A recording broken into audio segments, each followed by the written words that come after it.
memerintahkan diri kita untuk bersukacita.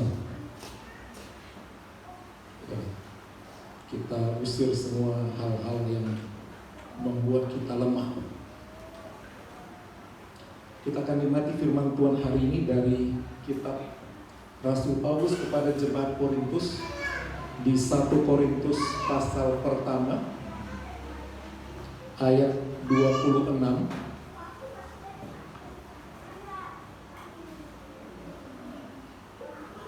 sampai ayat 28.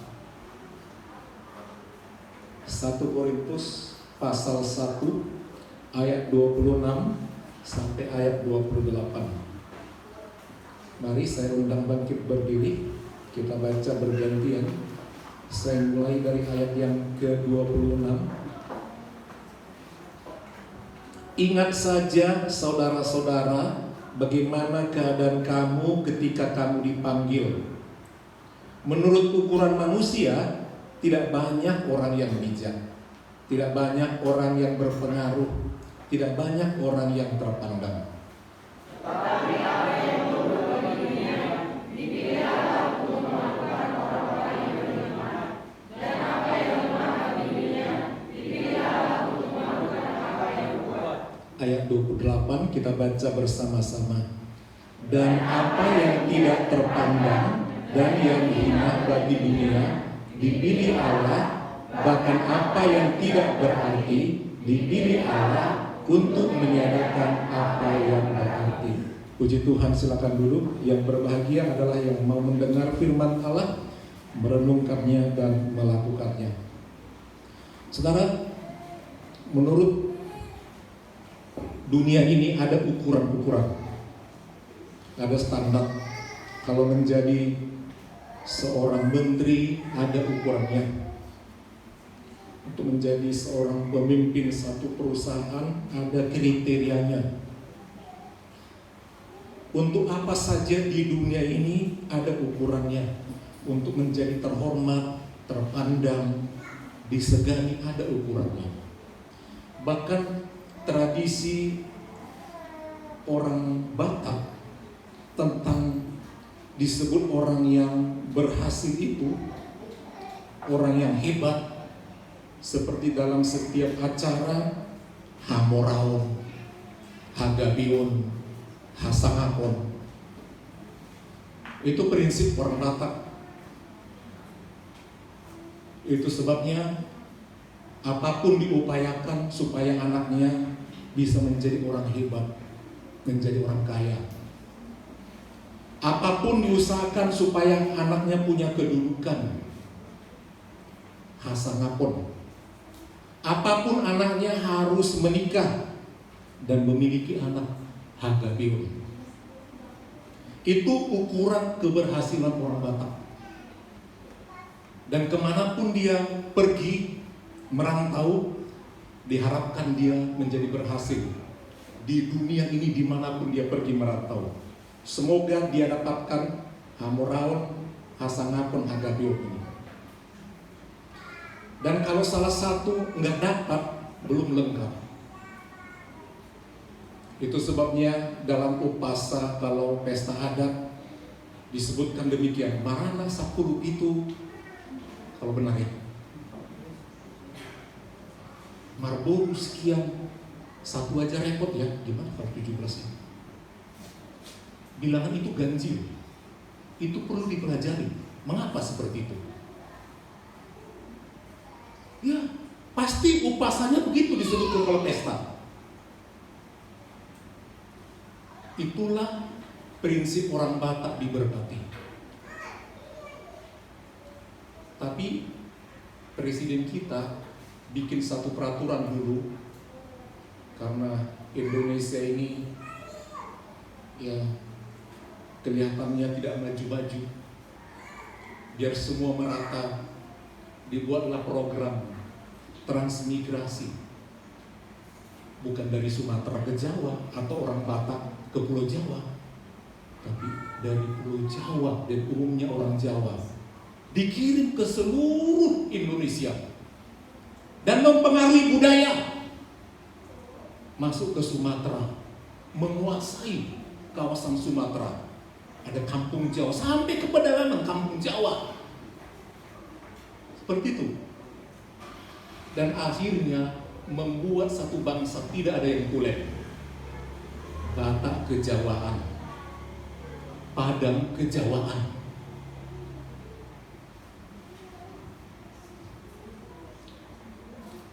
Waktu Babel menguasai dunia pada zamannya, mereka pernah terkenal Babel yang besar itu. Caranya menguasai dunia, dijajah satu kawasan. Contohnya dia jajah Yahudi atau Israel, kemudian diambil. Dan itu bangsa Yahudi itu diserak kemana-mana. Ada ke sana, dan ke sana. Dan hanya yang pintar yang dipilih. Dipilih untuk tinggal di kerajaan Babel. 4 orang Yahudi, pemuda Yahudi yang hebat. Daniel, Hananya, Misael, Azaria. Dipilih yang baik-baik.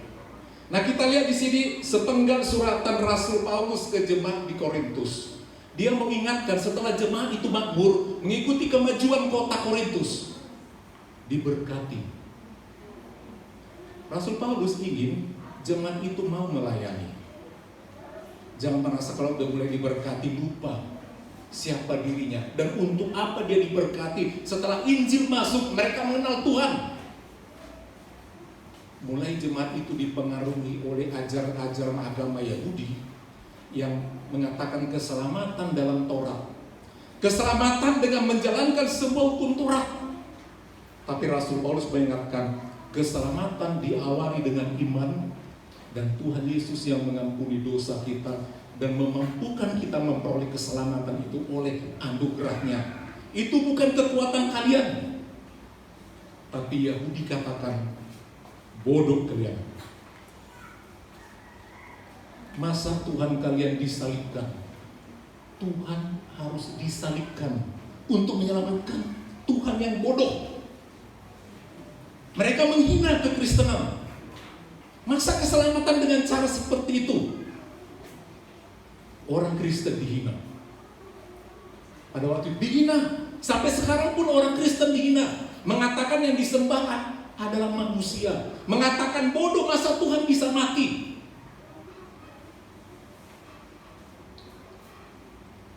Muncullah nasihat ini kepada jemaat Korintus supaya mereka mengingat masa lalunya untuk maju ke masa depan, mau melayani Tuhan, dipakai oleh Tuhan. Sehingga dia berkata, ingat saja. Perlu kita mengingat latar belakang kita loh. Ingat saja, saudara-saudara, bagaimana keadaan kamu ketika kamu dipanggil menjadi orang Kristen, orang percaya. Bagaimana? Menurut ukuran manusia, tidak banyak orang yang bijak. Karena ada ukuran-ukurannya. Apakah dia murah? Apa dia sudah gaib? Apa dia sangat pintar, bijak? Enggak banyak. Dikatakan demikian. Tapi waktu itu sudah ada jemaat yang menjadi diberkati. Tapi Rasul Paulus dikatakan, ingat saudara-saudara, ketika kamu dipanggil menurut ukuran manusia, dipanggil menjadi orang Kristen, latar belakangnya nggak ada orang hebat, belum diberkati. Tapi setelah menjadi Kristen berubah, semakin diberkati. Ayat ini mengatakan demikian. Tidak banyak orang yang terpandang, tetapi walaupun demikian, walau sedikit jemaat itu yang kaya, yang hebat, yang dipandang gak ada, tetapi apa yang bodoh bagi dunia, dianggap orang Kristen itu bodoh. Menyembah Tuhannya yang mau di kayu salib, dihina, diludahi, dimahkotai duri, sangat hina. Dipilih Allah untuk memalukan orang yang berhikmat. Memalukan, dipilih orang Kristen, jemaat yang bodoh, dipilih untuk memalukan. Jadi kerja kita dipilih menjadi orang Kristen untuk memalukan. Siapa yang kita bikin menjadi malu?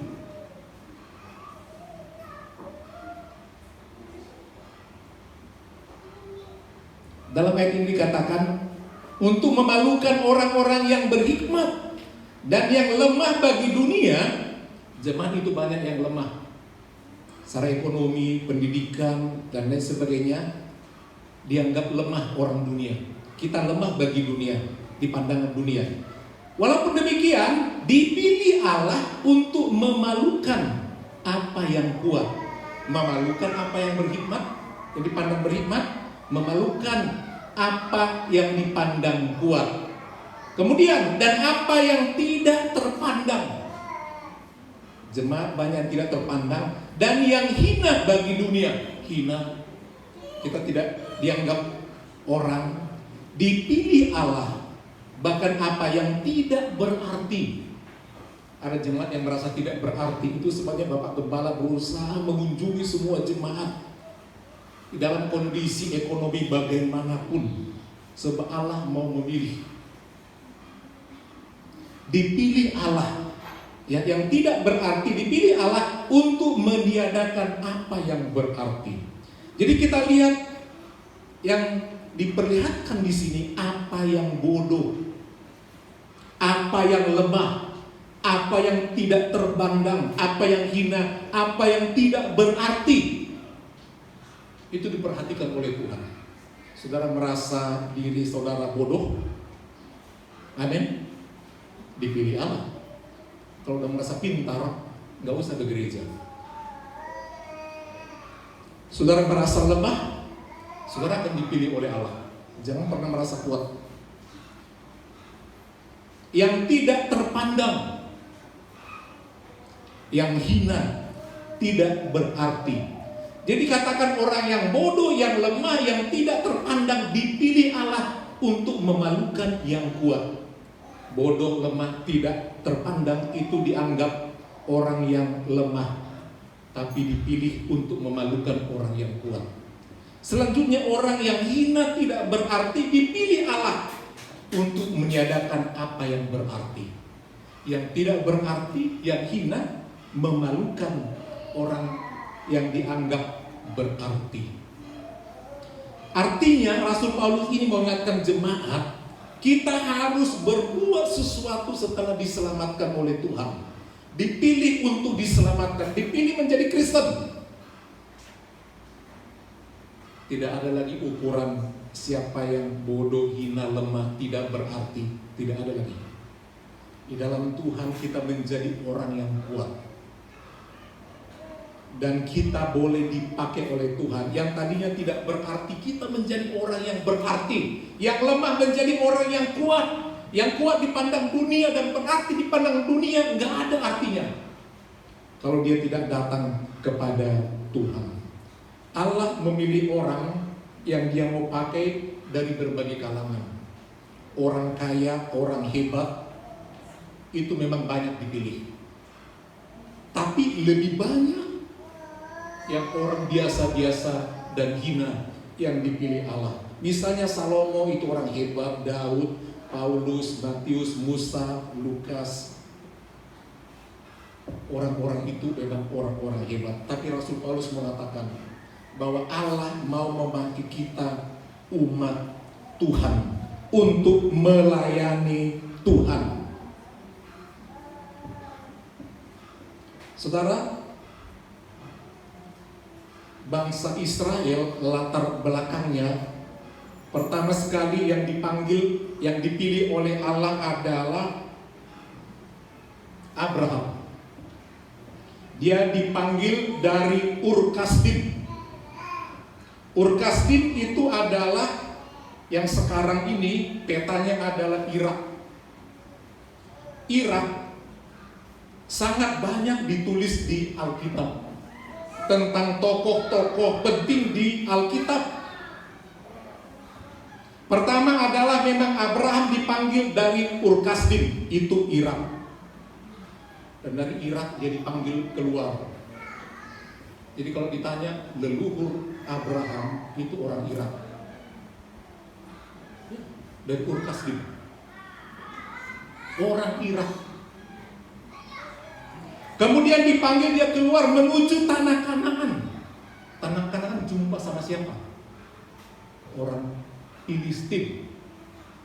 Menjadilah bangsa Filistin. Di dekat Filistin itu, Palestina, berdiri Israel. Itu satu.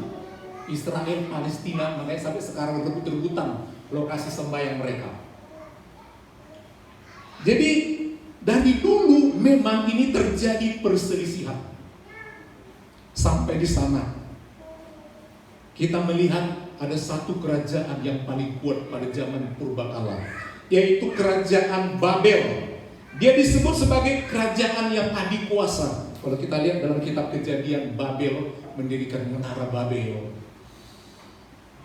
Semua dikacaukan oleh raja pada waktu itu, Raja Babel. Bahasa, karena semua menjadi satu, seperti tadi ilustrasi. Orang Jawa dikirim kemana-mana supaya menjadi semua terasa menjadi tidak ada yang asing. Satu bahasa, satu budaya pada waktu itu. Dan setelah menjadi satu bahasa, satu kebudayaan, mereka mengatakan tidak ada Allah. Kita mau lebih tinggi dari Allah. Dibuatlah menara Babel. Dan Allah mengacaukan, kalau semua sudah satu bahasa, kompak semua melawan Allah. Allah bikin lagi bangsa kacau. Semua diserang. Sehingga muncul berbagai bahasa sampai menjadi ratusan bahasa di dunia. Tuhan bikin kacau. Dari satu suku Batak, latar belakangnya juga dari daerah ya, luar negeri juga. Kita dikirim melalui Vietnam sampai ke Tapanuli, lahir bangsa Batak. Gak ada yang asli. Dan dari bangsa Batak juga muncul lagi berbagai Batak ini, Batak ini, Batak itu. Muncul lagi, dan semua punya kaitan antara raja-raja Batak dengan raja-raja Minangkabau. Semua ada kaitannya. Sehingga menjadi begitu kacau. Ketika Babel berkuasa, tiba-tiba terjadi muncul bangsa yang baru, yaitu bangsa Persia. Bangsa Persia. Persia lenyap, muncul kerajaan Alexander Agung, itu dari Yunani. Tidak lama kemudian, yang terakhir sebelum lahir Tuhan Yesus, muncul kerajaan Romawi dari Yunani. Ini bangsa Eropa. Disitulah lahir Tuhan Yesus. Pada waktu itu Israel sudah pecah. Israel utara dan selatan. Yang satu tetap namanya Israel, yang satu namanya Yehuda. Bangsa dua ini bersaudara, Israel dan Yehuda atau Yahudi ini sama sifatnya, satu nenek moyang. Disitulah Tuhan Yesus ya pada masa itu muncul. Bangsa Romawi mulai lahir tahun 606 sebelum Tuhan Yesus lahir. Lahir kerajaan Romawi dan cukup lama. Ada satu kali kerajaan Babel menguasai Israel. Kemudian bangsa Israel dibuang. Entah kemana-mana berseret bangsa Israel. Dan pada waktu itu adalah 4 orang pemuda dipilih untuk menjadi penerang. Seperti tadi untuk jemaat Korintus dipilih untuk mempermalukan. Daniel pasal 1, coba dibuka Alkitab kita, Daniel pasal 1 ayat 3 dan sampai ayatnya yang ke-6.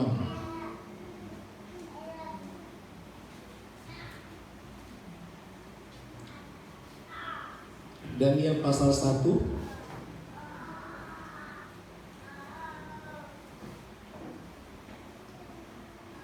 apa? Ya. Lalu raja bertitah kepada Aspenas, kepala istananya, untuk membawa beberapa orang Israel yang berasal dari keturunan raja. Ingat, orang Israel keturunan raja.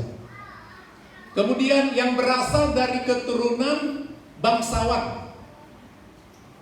Lanjut, keempat, yakni orang-orang muda.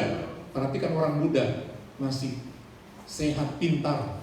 Orang-orang muda yang bagaimana? Bukan asal anak muda, yang tidak ada sesuatu celah dari mata, gigi, semua.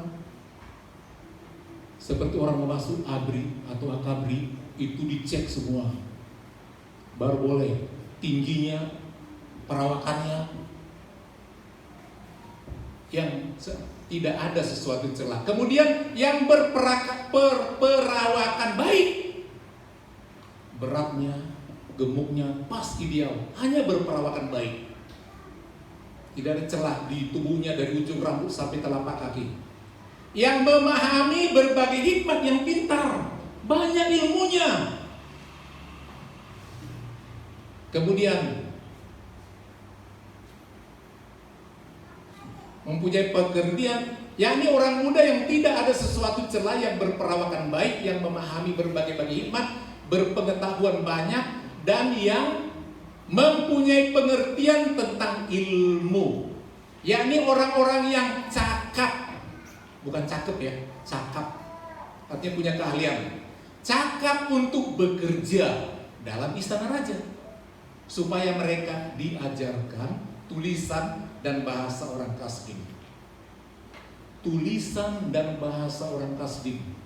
Masuk orang Israel, bahasa Ibrani. Tapi kalau mau di sana harus dicuci otaknya. Bahasanya, caranya, budayanya ganti. Bahkan nama diganti. Cuci otak. Mengikuti budaya orang kafir. Supaya mereka diajarkan tulisan dan bahasa orang Kasdim. Lanjut. Dan raja menetapkan bagi mereka pelabur, ini pengawas, dijaga makannya, tidurnya, kesehatannya, vitaminnya, setiap hari dari santapan raja, ya, penuh makanan yang sehat, bukan asal kenyang. Dan dari anggur yang biasa diminumnya, mereka harus dididik selama 3 tahun pendidikan untuk menjadi orang istana. Dan sesudah itu mereka harus bekerja pada raja. Jadi orang hebat. Ya, jadi orang-orang penting. Ayat yang selanjutnya, yang ke-6. Ayat yang ke-6. Di antara mereka itu ada juga beberapa orang Yehuda. Siapa namanya? Yakni nomor 1 siapa namanya? Daniel. Ini namanya indah. Hananya belum muncul di gereja nama Hananya, tapi cowok semua ya, Misael dan Azaria. Inilah orang-orang pilihan, orang hebat dipilih, biar dia tinggal di daerah kafir, lain agama, bahasa udah nggak tahu lagi bahasa aslinya, tapi imannya tetap kepada Allah. Bagaimana dengan kehidupan anak-anak kita? Kalau dikirim mungkin oleh negara, ya, lingkungan yang bukan Kristen, diajari macam-macam. Bisakah anak kita mungkin bertahan menjadi Kristen? Belum tentu. Belum tentu. Tapi mereka tetap orang pilihan, dan di sana Daniel menjadi berkat. Bukan gampang mereka tinggal di sana. Daniel saking pintarnya duduk, disuruh menyembah patung, mana mau dia? Nggak mau. Saking dia fanatiknya dengan agamanya, yaitu Yahudi, percaya kepada Yehova, agama Abraham, Ishak dan Yakub. Daniel masuk ke gua singa, tetap imannya. Daniel masuk gua singa, tetap imannya. Dan Tuhan Yesus melalui pelantaran malaikat menutup mulut singa. Azaria, Hananya, Misael pernah masuk ke dapur api, dibakar. Tapi malaikat Tuhan atau Tuhan Yesus juga tampil di sana. Mereka tetap imannya. Jadi dipilih oleh Allah untuk mempermalukan. Mereka pikir Tuhan tidak pakai. Allah ingin kita semua mau dipilih oleh Allah menjadi alat Tuhan. Amin. Amin. Nggak ada merasa nggak bisa. Kemarin udah dipilih untuk ketua panitia Natal. Tolong ya, jadi ini ya, kata ketua, kita harus hormati dia. Benar, Bapak Gembala pun harus tunduk apa yang dibilang ketua itu. Karena dia ketua, bukan Bapak Gembala. Kalau ketua ngomong, Bu, jadi ini ya penari. Nari. Amin? Amin? Kalau itu dia tunjuk. Amin? Biasakan tunduk loh. Ini pelajaran sama kita tentang ketundukan. Ketundukan satu-satunya yang membuat kita diberkati. Tunduk pada otoritas. Ya, di mana-mana begitu. Enggak tunduk, enggak dipakai. Enggak diberkati. Dimanapun, tunduk sama Tuhan, diberkati. Tunduk sama pimpinan di perusahaan, diberkati loh. Naik gaji. Coba sudah orang melawan. Siapa yang sudah ditunjuk beliau itu, Bapak Gembala tunggu. Benar. Bapak Gembala tunggu. Dan kalau menolak, tentu bukan dua berkat yang diturunkan. Ya, ini perlu. Kita perlu menghargai pemimpin. Amin, Bapak Ibu. Amin. Saudara kepingin jadi pemimpin, biasakan tunduk sama pimpinan saudara. Kalau saudara mau naik, biasakan tunduk supaya saudara bisa jadi pemimpin. Jadi tidak ada lagi Natal nanti aku nggak mau om. Sebentar mau ada janji iman buat Natal, nggak tahu om apa nggak. Kasih dengan ikhlas. Amin. Amin. Jangan pikir nggak ngundang-ngundang, kita makan roti saja. Tak Natal pun makan roti ya. Hina kali perayaan Tuhan itu kita bikin ya. Kita yang membuat lemah. Beri yang terbaik. Amin. Amin. Kita kan juga perlu makan enak. Kekompakan itu penting. Jadi mari kita sebagai anak-anak Tuhan, ya tetap kita andalkan Tuhan. Ya, keempat pemuda tadi, ya adalah anak Tuhan yang percaya kepada Allah yang Esa. Agama Yahudi, orang Israel punya pengakuan iman sama seperti kita orang Kristen.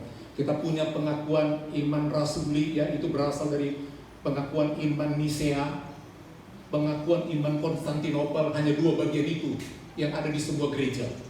Aku percaya, aku percaya, aku percaya.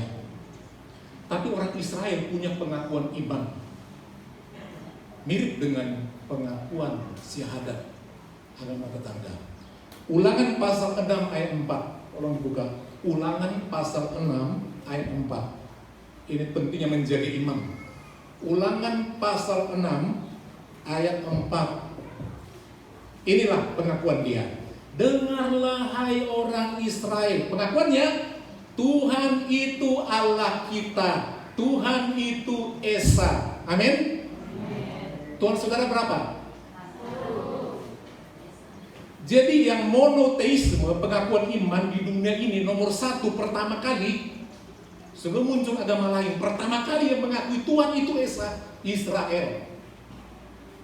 Ditulis dalam kitab Ulangan pasal 6 ayat 4. 1 Raja-Raja 8 ayat 60.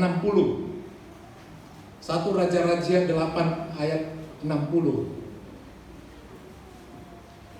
Supaya segala bangsa di bumi tahu bahwa Tuhan Allah, Tuhanlah Allah, dan tidak ada yang lain.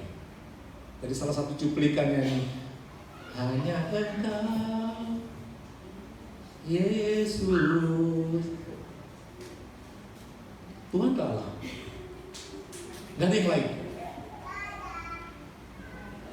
Di dunia ini ada macam-macam kepercayaan tentang Tuhan.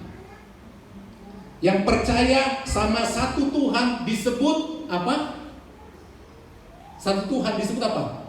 Monoteisme. Yang percaya bahwa Tuhan itu banyak, bukan Tuhannya banyak, bahwa banyak Tuhan, namanya panteisme. Dia memahami banyak Tuhan, banyak Allah. tapi nggak diikutinya, namanya panteisme. Tetapi kalau dia memperalahkan banyak Tuhan, apa disebut? Politeisme. Barulah dia anut agama, dia punya banyak Tuhan.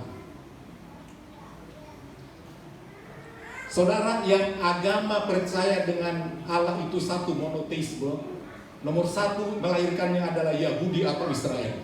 Itu tadi ayatnya. Baru muncullah Kristen. Habis itu muncullah Katolik. Habis itu muncullah Islam, agama terbaru. Itu agama yang monoteis. Tapi ada ya agama yang tidak masuk di tadi itu. Bukan politeis. Buddha bukan politeis. Buddha itu sebenarnya kalau mau jujur disebut ateis. Kenapa? Mereka katakan di surga tidak ada Allah. Itu kayak bukan Buddha. Yang ada adalah cinta kasih. Semoga semua dipenuhi dengan cinta alami. Manusia saling mengasihi, jangan saling menyakiti. Baik binatang pun kalau boleh jangan disakiti. Hewan makhluk dijaga. Hidup ini harus penuh dengan cinta. Itu keyakinan dia, tidak perlu Tuhan. Itu sebabnya mereka hanya berdoa, bukan meminta sesuatu. Buddha, begitu Buddha kalau berdoa tidak minta sesuatu. Dia hanya mengatakan, semoga kami mendapat kedamaian. Semoga kami mendapat kemakmuran. Semoga mendapat kesuburan. Kepada siapa? Enggak dikatakan ke siapa. Hanya harapannya, semoga, semoga, dan semoga. Dan terakhir dia katakan, ya Buddha berkati kami, Amitabha, Amitabha. Ya.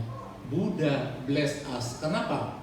Kenapa mereka meninggikan Buddha? Buddha bukan Tuhan, bukan Allah. Karena Buddha latar belakangnya dia anak raja. Dia melihat sebagai raja nggak ada artinya, harta kekayaan nggak ada. Kemudian dia tinggalkan istana kerajaannya. Dia pergi, tidak ada gunanya. Hidup ini seperti ini mewah. Yang diperlukan adalah cinta untuk merasakan damai.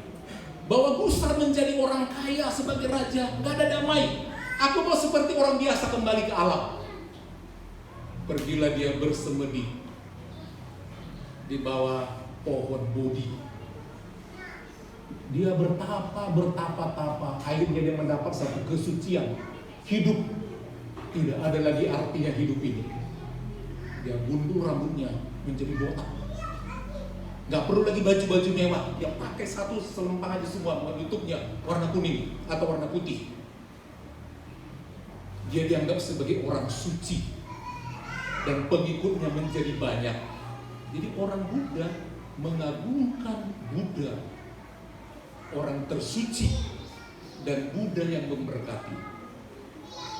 Buddha bless. Itu sebabnya dalam kuil-kuil mereka itu vihara mereka patung Buddha besar. Itu yang minta memberkati. Dan yang peninggalannya ini Buddha ini Borobudur di Magelang. Itu punya orang Buddha. Itu sejarah kunonya agama tua di Indonesia ini, Buddha dan Hindu. Tidak percaya Tuhan tapi cinta. Agama yang percaya banyak Tuhan itu Hindu. Ini dari Yunani. Percaya banyak sekali Tuhannya. Bahkan Tuhan mereka kalau dihitung dewanya orang Hindu 22 juta. Jadi kalau saudara ngaku-ngaku bahwa saudara dewa, bisa aja mereka ngakui. Dewa 2021 muncul punya begini. Karena banyak sekali 22 juta. Di Yunani sampai sekarang ada satu bukit di sana di Athena, ya. Bukit Areopagus. Saudara boleh lihat tuh di YouTube, Areopagus. Di bukit itu banyak sekali kuil-kuil. Pernah Rasul Paulus melayani di sana, di Yunani. Di situ banyak sekali dewa-dewa. Bahkan saking banyaknya jumlah dewa itu, dihitung-hitung jutaan, lebih banyak dewa dari penduduk. Ada dewa lala,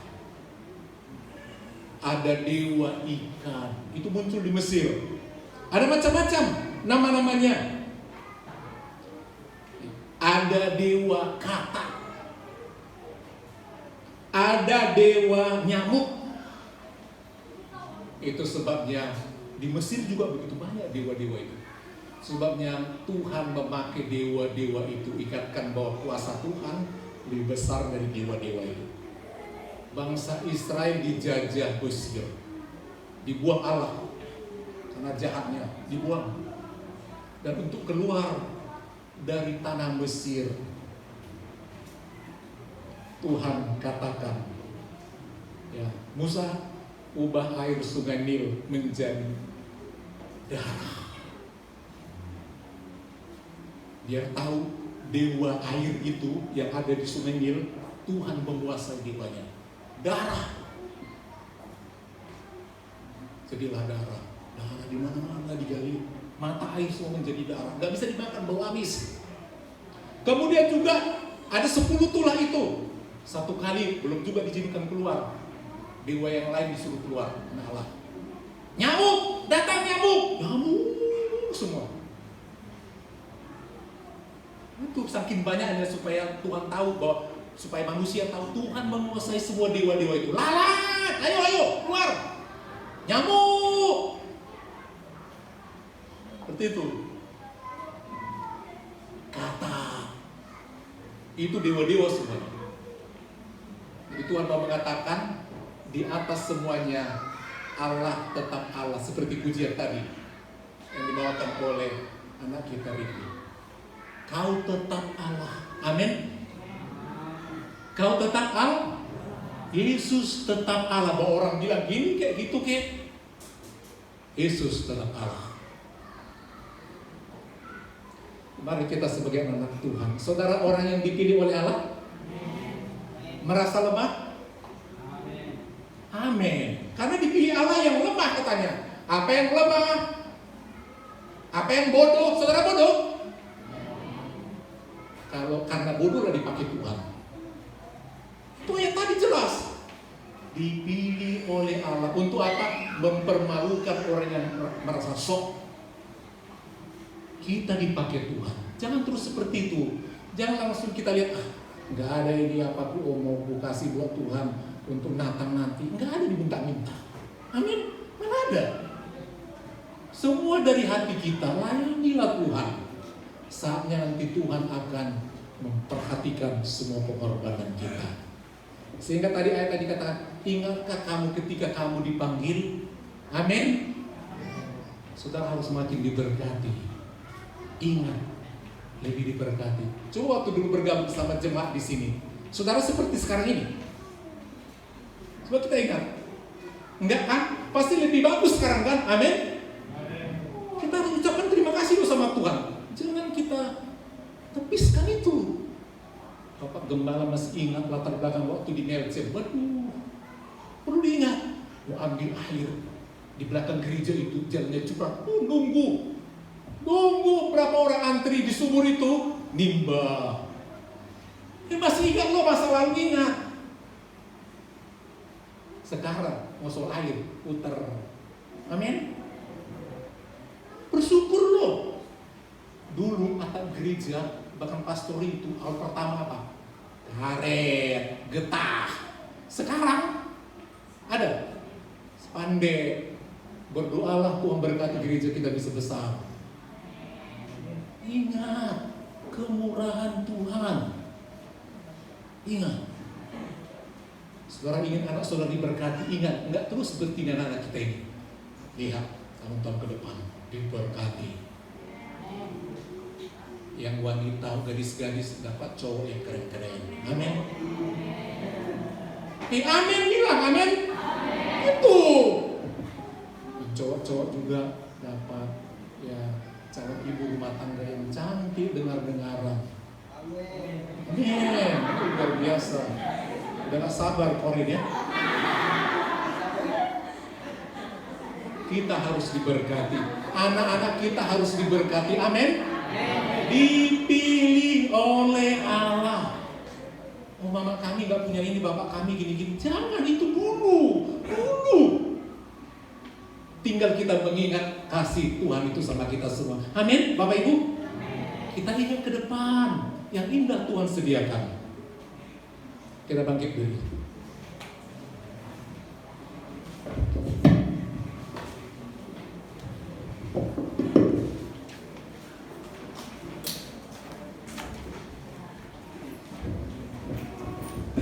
Saudara yang merasa dipilih oleh Tuhan, ada satu pujian. Kau telah memilihku sebelum dunia dibentuk. Tuhan telah memilih kita untuk diberkati, untuk dipakai Tuhan. Jangan ada yang merasa kecil hati, rendah diri, jangan ada. Tuhan mau pakai Bapak Ibu semua. Tuhan mau pakai dan berkati. Kau telah memilihku sebelum dunia dibentuk.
Tuhan Yesus.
ajaib di dalam hidup kami.